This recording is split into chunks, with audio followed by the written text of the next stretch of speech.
Hopefully this is in focus. I can't tell. I have to use my glasses. Hey everybody, it's Brianna, and today I'm going to be talking to you guys about the study abroad process and how I'm studying abroad as a sophomore nursing student. If I happen to be looking down, it's because I'm looking at my phone for notes because I wrote some things down so I can stay on track because there's so much to say. And we talk about tips and tricks on how to get through the process and how I chose the program I did. So let's get into it. My first tip about the process is to plan ahead. For me, I always knew that I wanted to study abroad ever since I was a sophomore in high school, so I made this a priority in my college process. So as I was choosing schools, I talked to them about their study abroad programs, how I would study abroad as a nursing major, and there was a lot of no. You can't study abroad as a nursing major here. It's more easier for other majors. It all depends. I chose my school because they allowed you to study abroad as a nursing major. I did a lot of research and I talked to them. I knew that I could work this out. Another good idea is to bring in credits from high school, whether it be dual credit or AP credit. Not everybody has this ability, so there's always summer classes and winter classes that are offered at colleges most of the time. That can be very beneficial, especially when choosing classes abroad. I'll go more into depth about this in some of the other topics. Make sure you do your research. I can't stress this enough. I was always looking at programs. There was so many, and some you can go with your major, some you can go out of your major, you can do your gen eds. The process is kind of easier for liberal arts majors like business and art. Along with each program, they have their own classes. Different cities might have their own classes catered to them. I know Florence, a lot of art students go there. There's just different things that make each place easier to go to than the other. For example, it might be easier to study abroad in places like Ireland and Australia for nursing majors because I've heard they have a lot of resources for a major like that, so you might be able to stay on track with nursing. A big tip is to not procrastinate. I can't stress this enough because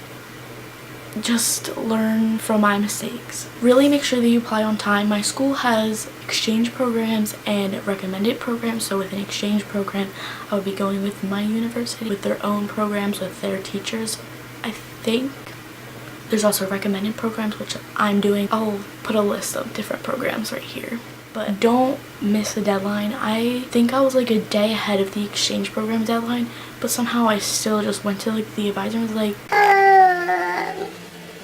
I want to study abroad. Blah blah blah. Make sure you talk to people on time. I'd recommend to plan your abroad experience a semester ahead of when the deadlines are. So if you want to study abroad in the fall, make sure you study abroad in the fall before then, if that makes sense. So you can get everything, all of your forms, everything in place, and to just not miss your deadlines because they're very important and they can jeopardize the process. So I'm going to go into more of the process and how to start. After you've researched all of your places and just talk to people, you might find the program that's right for you. Just a reminder that there is GPA requirements. I'm not sure how strict they are about other parts in the application because I feel like I just got in very easily and I wasn't really stressed about not getting in. I'm pretty sure there's like a 2.5 GPA. I think the lowest I've seen is 2.0. I think there are ways that you can appeal your GPA and explain what was wrong, but I only had my fall semester to go off of, so I didn't really have that much to like either harm myself, or it was more helpful to me.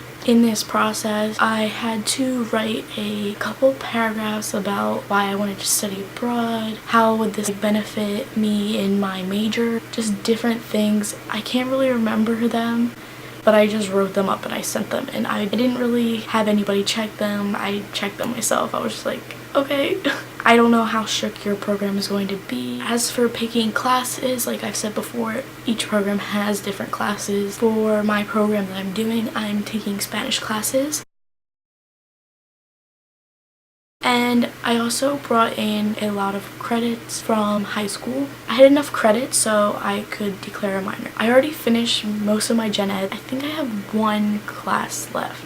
I think I just have an art that I have to take. It was just helpful that I could take this minor because depending on where you go, you can only take certain classes. And I knew I really wanted to go to Spain So obviously they're gonna have Spanish classes. I've always wanted to have a Spanish minor. I've always talked about it, but I didn't think I would actually be able to do it since nursing is such a difficult path. Also keep in mind that credits abroad are transfer credits for a recommended program. I think for exchange programs they count towards your GPA and stuff. Since I'm with a recommended program, these are all transfer credits and I need at least a C- to obtain these credits, and that C- won't jeopardize my GPA, which is good. But I plan on getting good grades, so don't worry.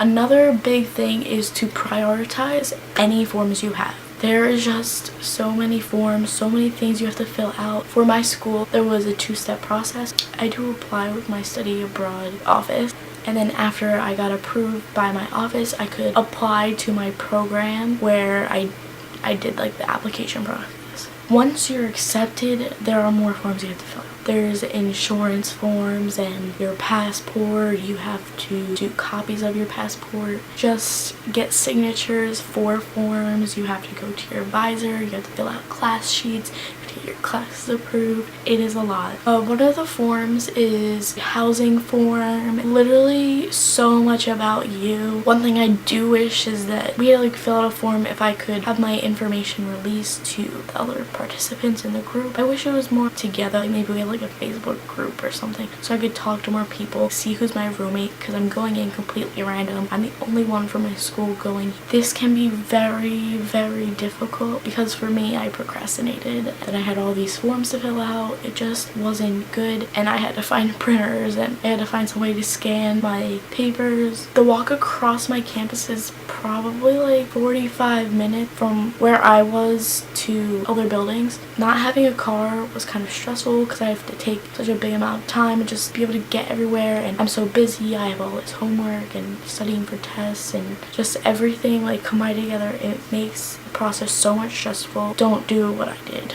And now to the next topic, which is visas. Your visa is a little sticker type of thing. It goes inside of your passport on one of like the stamp pages. I never knew what it was. I always thought I was getting like a new passport or something. In the application process, if your program is offering you a group visa, take it. I don't know what it's like to be not doing the group visa. I can assure you it is 100 times less stressful than it would be to actually go to the consulate yourself. The consulate is in a city and you basically talk to someone, and I don't know, like an ambassador, or I'm not 100% positive because I'm not going there. When you do this process, there's like a lot more forms for your application that you're going to have to fill out. You're probably going to have to get a letter from your program and from your university, and a lot more letters. I didn't really read into that because obviously I didn't go by myself. The big thing is you're going to have to travel to the consulate yourself, make your own appointment and everything like that. I live 2 hours away from the consulate, the Spanish consulate near me. Obviously a better choice than to make a whole big trip out of it, unless that's what you want to do. As for me, I've already talked about myself, what I'm doing, but I'm still in this process and it is very long. I still have a meeting with my financial aid advisor, which was a meeting that I had to do probably in April, but you know, it's June now. The people were nice enough to let me turn this form in late, which I'm so thankful for because I had my doubts about studying abroad. I just didn't do everything on time, and everybody was so understanding. I don't know